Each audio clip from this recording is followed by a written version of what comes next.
So student, today we are going to learn about what is cell and the discovery of cell. Okay. तर sale म्हणजे काय? तर sale म्हणजे शरीरातली पेशी किंवा एक स्मॉलेस्ट घटक असतो की ज्याने शरीर तयार होतं. आता पहिलेच वाक्य बघा, cell is the structural and functional unit of cell. Cell काय आहे? स्ट्रक्चरल म्हणजे रचनात्मक आणि फंक्शनल म्हणजे काय? कार्यात्मक. जे कार्य करण्यात सपोर्ट करतं त्याचं एक एकक आहे किंवा ते एक युनिट आहे. पण रचनात्मक आणि कार्यात्मक म्हणजे नक्की काय? ज्याप्रमाणे आपल्या ज्या ब्रिक्स असतात किंवा विटा असतात त्याने आपलं घर तयार होतं. म्हणजे तो स्मॉलेस्ट युनिट असतं की ज्याच्यापासून आपलं पूर्ण घर तयार होतं. त्याचप्रमाणे ह्या ज्या सेल्स असतात ते स्मॉलेस्ट युनिट असतं त्याच्यापासून आपलं पूर्ण शरीर तयार होतं. आता म्हणणार मॅडम शरीर कसं तयार होतं? त्या सेल्स पासून. तर तुमची जी स्किन आहे, जी गालाची चेहऱ्याची असो किंवा हाताची असो, प्रत्येक स्किन असो, कुठलाही बॉडी ऑर्गन असो, त्यामध्ये हार्ट, लंग्स म्हणजे जो शरीरातला जो जो पार्ट आहे, तो प्रत्येक पार्ट सेल्स पासून तयार झालेला आहे. म्हणून आपण सेल्सला एक स्ट्रक्चरल आणि फंक्शनल युनिट म्हणलेलं आहे किंवा आपण बिल्डिंग ब्लॉक्स म्हणलेलो आहे. बिल्डिंग ब्लॉक्स ऑफ लाईफ म्हणजे ज्याच्यापासून आपलं शरीर तयार झालेलं आहे. आणि ह्या सेलची स्टडी केली जाते. The study of cell is called cytology. Okay, study of cell is called cytology. त्यातला सायटोलॉजी मधला सायटो म्हणजे सेल आणि लॉजी म्हणजे अभ्यास करणे किंवा स्टडी. त्याला आपण सायटोलॉजी असे म्हणतो. तर सेल पहिल्यांदा डिस्कवर कधी झाली? तर 1665 मध्ये झाली. म्हणजे 1665 मध्ये सेल पहिली डिस्कवर झाली. पण ती सेल पहिली डिस्कवर कोणी केली? तर रॉबर्ट हुकने केली. किती मध्ये केली? 1665 मध्ये केली. आता त्यांनी ती सेल डिस्कवर करण्यासाठी किंवा पाहण्यासाठी त्याने एक मायक्रोस्कोप तयार केला. काय तयार केला? मायक्रोस्कोप तयार केला ज्याच्यात 2 लेन्स यूज केलं त्याने. आणि त्या मायक्रोस्कोपला कंपाऊंड मायक्रोस्कोप असं नाव दिलं. आणि त्यांनी पहिल्या सेल पाहिल्या. तर पहिल्या सेल त्यांनी कोणत्या पाहिल्या? पहिल्या सेल पाहिल्या थिन स्लाइस ऑफ कॉर्क घेतली त्यांनी. आता म्हणणार कॉर्क म्हणजे काय? तर जी झाडावरची साल असते, डेड, तर ती आपल्याला हाताने पण काढता येते बघा. तर ती साल असते तर त्यातल्या डेड सेल्स घेतल्या त्यांनी आणि त्या कंपाऊंड मायक्रोस्कोप खाली पाहिल्या. आणि त्याला त्यांनी पहिल्यांदा नाव दिलं सेल. म्हणजे सेल पहिल्यांदा पाहणारं नाव देणारं कोण होतं? तर रॉबर्ट हुक होता. म्हणजे डिस्कव्हरीतलं सगळ्यात पहिलं जे काम कोणी केले सेलच्या तर ते रॉबर्ट हुकने केले.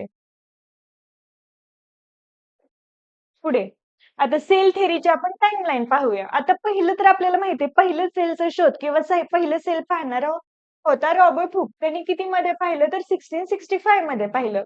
आता त्यांनी काय केलं? सेलाचे नाव दिले. तर 1674 मध्ये काय झालं? अँटोनी व्हॅन लिव्हनहुक त्यांनी काय केलं की लिव्हिंग मायक्रो ऑर्गॅनिझम्स पाहिले. लिव्हिंग मायक्रो ऑर्गॅनिझम्स पाहिले.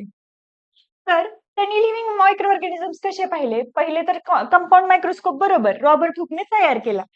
त्याच्यामध्ये एवढी कॅपॅसिटी नव्हती की तो लिव्हिंग मायक्रोस्कोप पाहिल किंवा त्याला त्यावेळी काही सांगता येत नाही की त्यावेळेस त्याला तो कॉन्सेप्ट सुद्धा माहित नसेल की आपण जे डोळ्यांनी पाहू शकत नाही. अशा पण काहीतरी गोष्टी या जगामध्ये असतील. तर ते शोध लावायचं पहिलं काम केलं लिव्हनहुकने. तर त्यांनी पहिल्यांदा लिव्हिंग मायक्रो ऑर्गॅनिझम्स पाहिले आणि त्याचं निरीक्षण केलं. त्यांनी एकदम मॅग्निफिकेशन लेन्स जास्त असणारा असा मायक्रोस्कोप तयार केला. म्हणून इथे एक पॉइंट नोट डाऊन करा की अँटोनी लिव्हनहुकला आपण फादर ऑफ मायक्रोबायोलॉजी म्हणतो. आता म्हणणार फादर ऑफ मायक्रोबायोलॉजी का म्हणतो? का तर त्यांनी पहिल्यांदा लिव्हिंग मायक्रोब्स पाहिले. तर त्यांनी कुठले कुठले लिव्हिंग मायक्रोब्स पाहिले ते आपण पुढे जाऊन पाहूया. आता रॉबर्ट ब्राउननी काय केलं? सेलचं असं काहीतरी स्ट्रक्चर असतं तुम्ही पाहताय. ह्याच्यात काहीतरी ह्या लाईन्स दिसतायत म्हणजे हे सेल वॉल आहे, सेल मेम्ब्रेन आहे. ह्याच्यामध्ये क्लोरोप्लास्ट, मायटोकॉन्ड्रिया असे काही स्ट्रक्चर्स आहेत. तर ह्याच्यात हा जो मोठा गोळा आहे, बॉल लाईक स्ट्रक्चर त्याला आपण म्हणतो न्यूक्लियस. तर त्या सेल मधल्या न्यूक्लियसचा शोध कोणी लावला? तर तो लावला रॉबर्ट ब्राउनने. मग त्यांनी न्यूक्लियसचा शोध लावला. किती मध्ये लावला? तर 1831 मध्ये लावला. पुढं शेल्डननी काय केलं? तर शेल्डननी सांगितलं की सगळे जे प्लांट्स आहेत all plants are made up of cell. काय सांगितले? सगळे प्लांट्स आहेत किंवा वनस्पती, सगळे प्लांट्स कशाने तयार झाले? तर सेल्सने तयार झाले, बरोबर? हे कुणी सांगितलं? शेल्डननी सांगितलं. मग श्वाननी काय सांगितलं? की all animals are made up of cells.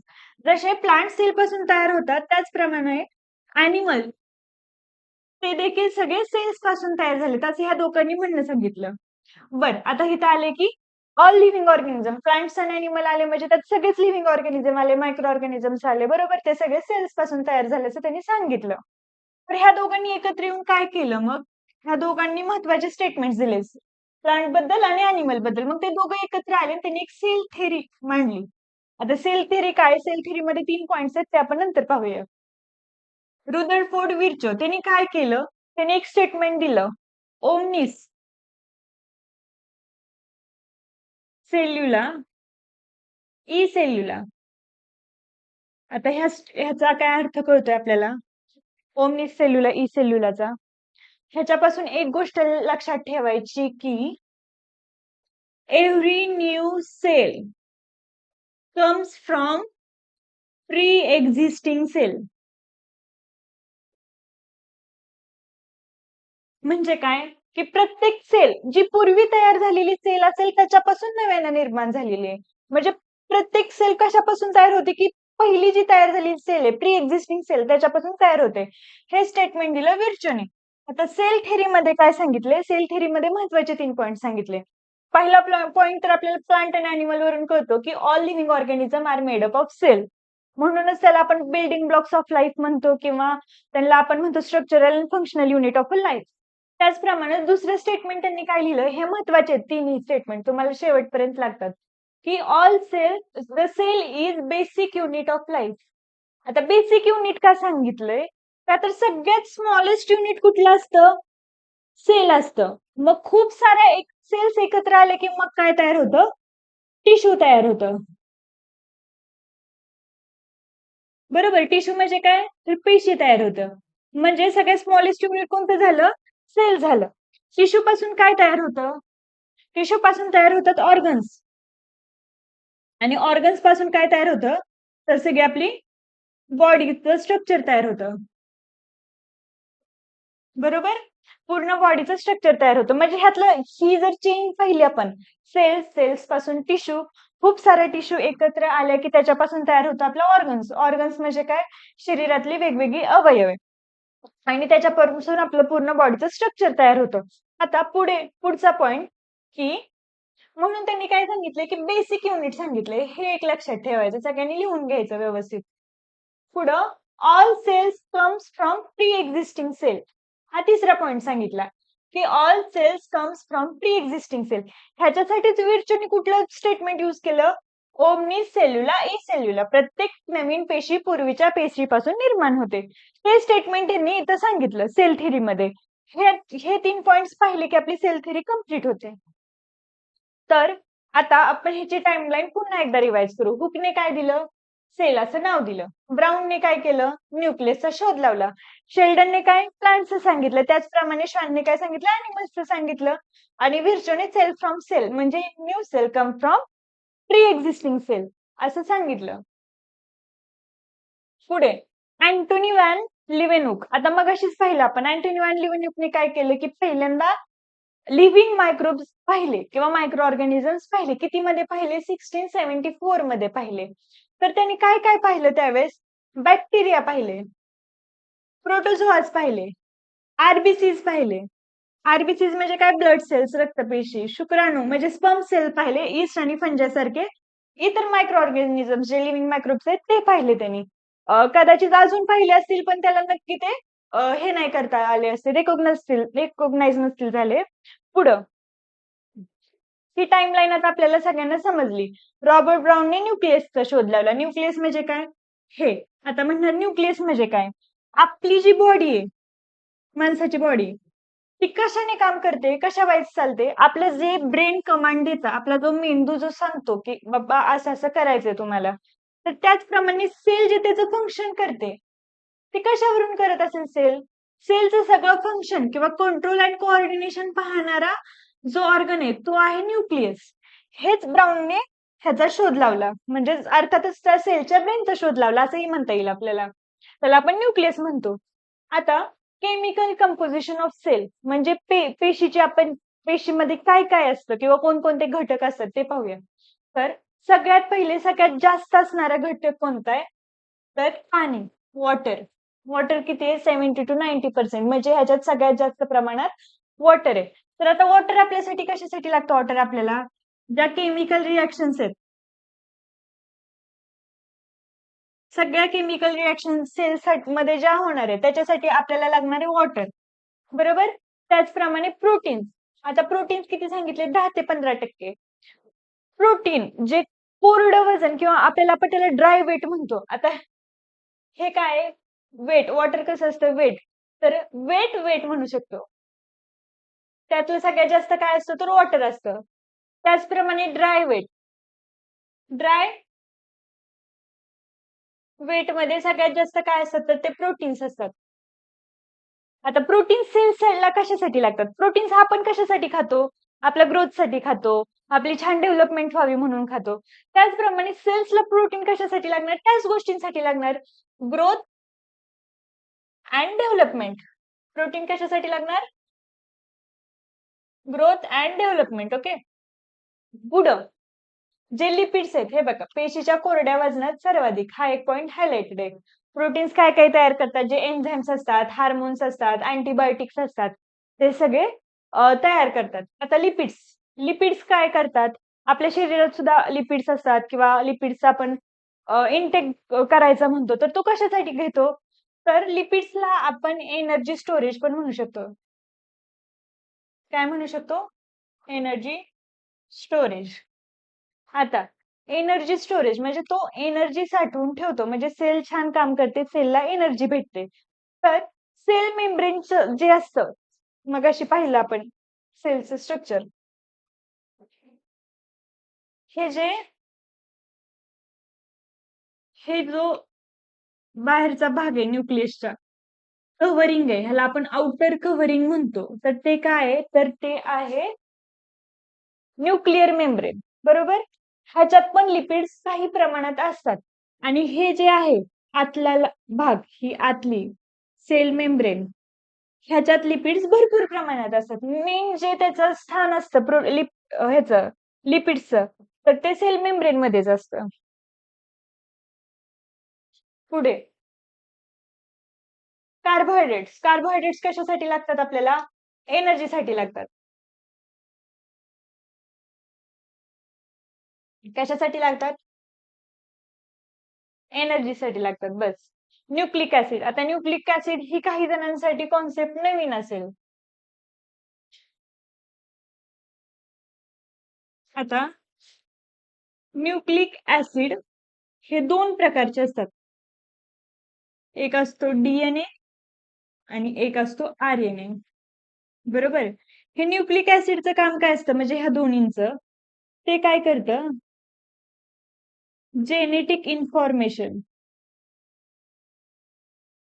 Genetic इन्फॉर्मेशनचं काय करतो? Storage and transformation. Storage and ट्रान्सफॉर्मेशनचं काम करतात. ओके. तर हे त्याचे 2 घटक आहेत. तर डीएनए म्हणजे काय? तर डीएनए म्हणजे deoxy ribo nucleic acid.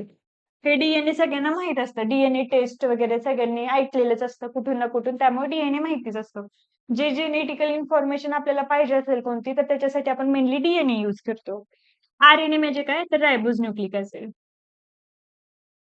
रायबोन्यूक्लिक acid. हे 2 फुल फॉर्म डीएनएचे आणि आरएनएचे लक्षात ठेवायचे. पुढे जाऊन आपल्याला डीपमध्ये ह्याच्याबद्दल माहिती पाहिजे. मग हे डीएनए आणि आरएनए काय करतात, की जेनेटिकल इन्फॉर्मेशन जेवढी असते ती सगळी स्टोअर करायची आणि ते ट्रान्सफॉर्म करायची पुढं. जे आपली जी सेल असती, सेलमधले जे काही जेनेटिक इन्फॉर्मेशन असते किंवा ज्या कामांबद्दलची माहिती त्याला साठवायची असते, की ही रिएक्शन अशा-अशा प्रकारे आपल्याला करायची आहे. तर ती इन्फॉर्मेशन कुठं भेटते आपल्याला? न्यूक्लिक ऍसिड्स मध्ये भेटते. त्याचप्रमाणे मिनरल सॉल्ट असतं किती लेस दॅन 1% म्हणजे खूप कमी प्रमाणात असतं. त्याच्यापासून आपल्याला बोन्स किंवा टीथ तयार होतात. पीएच न्यूट्रल करतो किंवा बॅलन्स करतो असं म्हणता येईल आपल्याला. म्हणजे आज आपण काय काय पाहिलं? पहिले तर पाहिलं सेल. सेल म्हणजे काय? आता सेल म्हणजे काय ते आपल्याला कळलं. सेल म्हणजे पेशी नॉर्मल. सेलपासून आपलं पूर्ण बॉडी तयार झालेली आहे. म्हणून आपण सेलला म्हटलं की स्ट्रक्चरल युनिट आहे, फंक्शनल युनिट आहे किंवा बिल्डिंग ब्लॉक्स आहेत. ज्याप्रमाणे विटांपासून बिल्डिंग तयार होते, त्याचप्रमाणे आपल्या सेल्सपासून पूर्ण बॉडी तयार होते. बरं, आपण एक चेन पाहिली. ती चेन कोणती पाहिली? सेल्स, सेल्स नंतर टिश्यू, टिश्यू नंतर ऑर्गन्स, ऑर्गन्स नंतर बॉडी, बरोबर? म्हणून स्मॉलेस्ट युनिट कुठले? सेल आहे. आणि ज्यावेळेस आपण सेलचा अभ्यास करतो किंवा स्टडी ऑफ सेलला आपण काय म्हणतो? सायटोलॉजी. सायटोलॉजीचा कॉन्सेप्ट एक लक्षात ठेवा. पुढं टाइमलाईन पाहिली. सगळ्यात पहिल्यांदा सेल कोणी पाहिली? तर रुदरफोर्डने पाहिली. कशावरती पाहिली? तर कॉर्कच्या सेल पाहिल्या. त्यांनी कंपाऊंड मायक्रोस्कोप तयार केला. त्याच्यानंतर काय झालं? 1674 मध्ये अँटोनी लिओनूक आला. त्याने सगळ्यात पहिले लिव्हिंग ऑर्गॅनिझम्स, मायक्रो ऑर्गॅनिझम्स पाहिले. कुठले कुठले पाहिले? प्रोटोझोआस पाहिले, बॅक्टेरिया पाहिले, yeast, fungi, sperm cells and RBCs अशा काही सेल्स पाहिल्या. परत म्हणून त्याला काय म्हणतो आपण? फादर ऑफ मायक्रोबायोलॉजी म्हणतो. नंतर आला शेल्डन. शेल्डननी काय केलं? सगळ्या जे प्लांट्स आहेत ते कशापासून तयार झाले? सेल्स पासून तयार झालेत असं सांगितलं. श्वानने काय सांगितलं? की सगळे अॅनिमल्स आहेत ते सेल्स पासून तयार झालेले आहेत. मग ते दोघं एकत्र आले. त्या दोघांनी काय सांगितली? सेल थेरी सांगितली. सेल थेरीमध्ये काय सांगितलं? की all living organisms are made up of cell. The cell is basic unit of life, जे की आपण मगाशीच पाहिलं. All cells come from pre existing cell. आणि हा शोध कुणी लावला? रुदरफोर्ड विर्चोनी, रुडल्फ विर्चोनी लावला. आणि पुढं आपण कंपोजिशन पाहिलं सेल्सचं. कंपोजिशन मध्ये सगळ्यात जास्त प्रमाणात काय? वॉटर आहे. वॉटर कशासाठी लागतं? केमिकल रिएक्शन साठी लागतं. नंतर ड्राय वेट मध्ये सगळ्यात जास्त प्रोटीन्स आहेत. ते कशासाठी लागतात? ग्रोथ अँड डेव्हलपमेंट साठी लागतात. लिपिड्स आहेत. लिपिड्स एनर्जी स्टोरेजचं काम करतात. कार्बोहायड्रेट्स आहेत. कार्बोहायड्रेट्स काय करतात? एनर्जी देण्याचंच काम करतात. नंतर न्यूक्लिक ऍसिड्स आहेत. न्यूक्लिक ऍसिड्सचे 2 टाइप्स पाहिले, डीएनए आणि आरएनए. डीऑक्सिरायबोन्यूक्लिक ऍसिड आणि रायबोज न्यूक्लिक ऍसिड. आणि पुढं मिनरल सॉल्ट्स. आता आजच्या लेक्चरमध्ये आपण cell and the discovery of cell ह्या 2 गोष्टी पाहिल्या. पुढे आपण पाहणार आहोत की सेल्सचे कॉम्पोनंट्स कोणते कोणते कॉम्पोनंट्स आहेत किंवा आपण प्लांट सेल आणि अॅनिमल सेल ह्या ज्या गोष्टी आहेत आपण नेक्स्ट लेक्चरमध्ये पाहूया की कुठले कुठले ऑर्गॅनिलीज आहेत त्या सेलमध्ये किंवा सेलचं स्ट्रक्चर, बेसिक स्ट्रक्चर कसं असू शकतं आणि त्या ऑर्गॅनिलीजची कामं काय काय आहेत ते आपण नेक्स्ट लेक्चरमध्ये पाहूया. थँक्यू.